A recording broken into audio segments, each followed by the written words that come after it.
19 November 2002 nifasta nini ngawo kuda ngayithi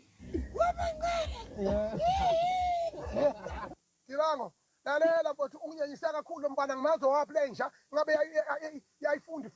ifundela ukuzokweyisa abantu iyona nto efunda esikoleni lena bathathe ayikopela nje lenja lena ngoba engeyisaka nje lo mfana futhi umuntu engicasula kakhulu ungeyisa ngento eyiqiniso akufundekile kahle mfowethu lapha kithi ngeke mfowethu akufundekanga impela kahle cha iqiniso lena kodwa hayi ukuseyiswa singane kanjeni ngoba ngokusalayo ngingafundile nginjalo kodwa ngelusa mfowethu nangu nawe amdansa wonke umhlaba lo kodwa ufundile mfowethu elapho leli isaka elizithembe kanjena yabona ngabe ibone inkuxa mina eyithembe ngalolu hlobo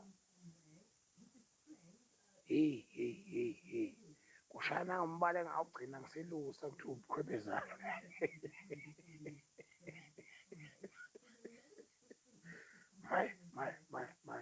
my hey